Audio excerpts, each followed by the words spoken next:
As for the Covenant campaign skip for alts and the ability to freely swap Covenants and alts, the change is one outgrowth of many ongoing discussions in the development team focused on feedback that at times players feel the WoW content they enjoy most is locked behind experiences that aren't nearly as appealing to them. Some of that feedback revolves around different playstyles and content types, but a consistent theme is that experiences that were fun first time through start to lose their luster on repeat playthrough on alts, especially when required for power progression. So just as the Threads of Fate system exists to allow players to skip the level up zone narrative in subsequent playthroughs, please iterate in Threads of Fate, by the way, we want to give max level players a similar option to avoid having to replay a Covenant campaign they've already done. Bam! Good shit. Good. And if this philosophy is carried forward into the future, real good.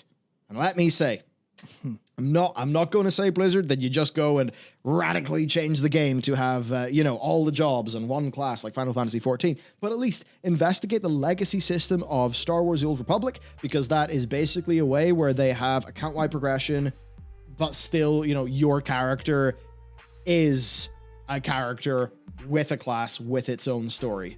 Perhaps some sort of legacy system would be a great way to codify some of these excellent philosophical changes going forward in a way where we don't have to revisit this discussion because it's already handled, because we've worked out the way we do it. As the 9.1.5 PTR progresses, we hope to roll out several other changes aimed at giving you more flexibility, choosing how you prefer to adventure in Azeroth. We'll have more details to follow as we finalize our plans. Stay tuned for full PTR notes in the near future, and we look forward to discussion and feedback to guide us in our ongoing improvements to World of Warcraft. And we look forward to discussion and feedback to guide us in our ongoing development of World of Warcraft. And that's the thing. Like we have been this whole time, we'll be here for that. We'll be here to help that discussion and guide. That's what we're all here for.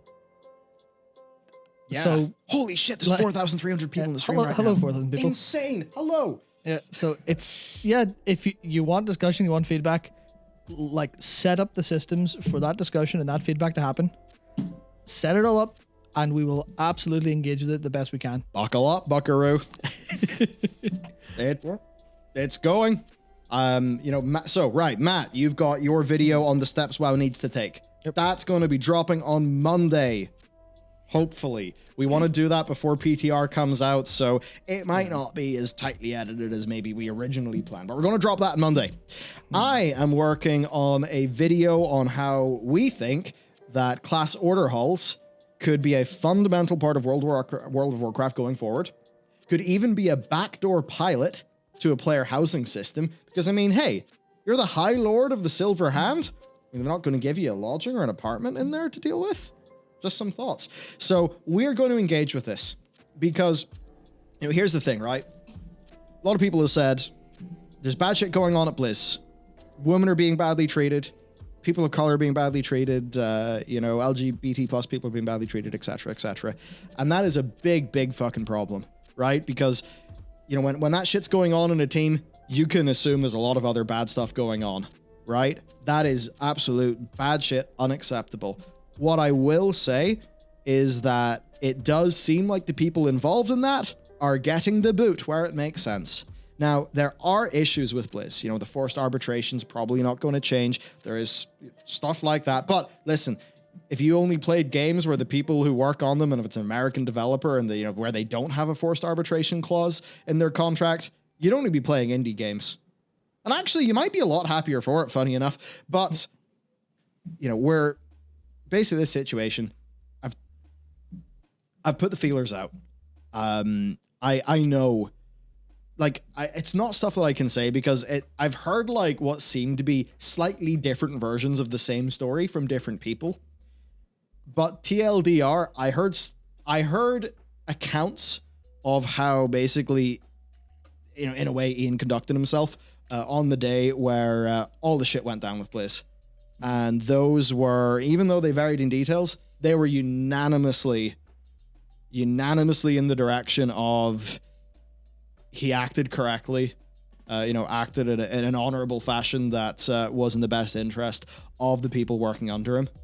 And, I know, say Lore, the community manager, he's reported multiple people to HR, so I hear. People have said that, like, publicly in Twitter. That there are still one or two little question marks in my head over one or two employees in the World of Warcraft team who I have heard rumbly stories about. I don't know there, and I certainly don't know enough details for it to be a responsible thing for me to actually do anything that involves naming names. Because, I mean, look, maybe if we were investigative journalists and, we could fly out to California and start trying to, do hardcore journalism, but we're just not equipped to do that. But suffice to say, this is a situation where Ybarra and O'Neill, the two co-leads, I've heard good things about them. With the World of Warcraft team, which is the one I'm mainly concerned about, I have generally heard they're taking it real fucking serious. That is good stuff. Now, there are institutional issues within the company, Activision, Blizzard, stuff like that. Yeah. But if it's this situation where the team's taking that shit seriously, then, we need to stay on top of that and ensure that, those good changes are happening and support the staff who are trying to make the good shit happen. And if that is the case, and we can be content that those internal issues are being fixed up, and that there is not really that there is not more of an ethical issue playing WoW than there is, buying a package from Amazon or, buying a Nestle product, because big corps are big corps. What are you gonna do? Live off the land?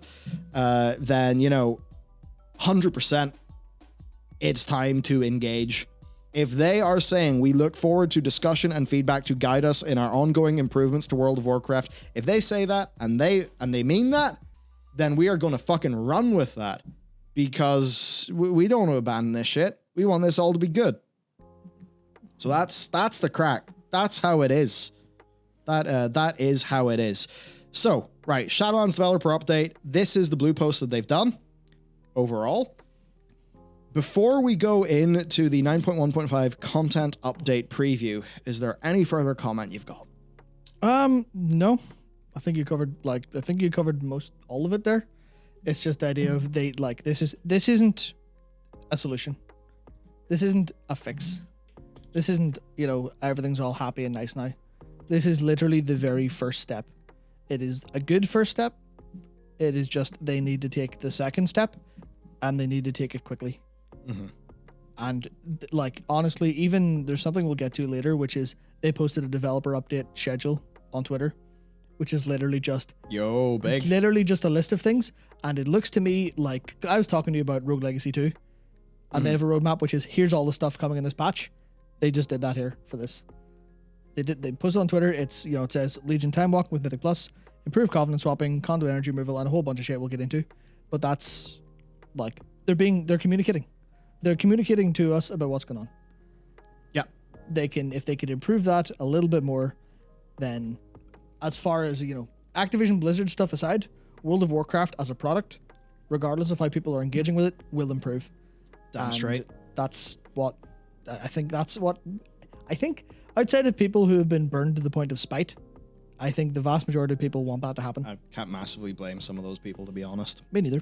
Given that they had a lot of feedback in Legion, because we can't just pretend that Legion was perfect. They had a lot of feedback in Legion. They had a lot of feedback in PFA. They had a lot of feedback in Shadowlands. They then, over that span of time, by purchasing product and maintaining sub, put a lot of money into a situation where they were not respected.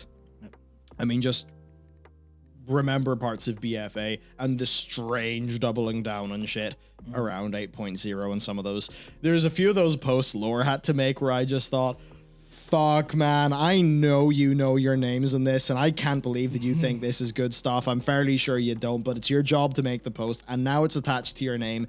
Oh, Jesus, you poor bastard. You're going to get a lot of shit in Twitter for this, but, it seems like that might be changing a bit.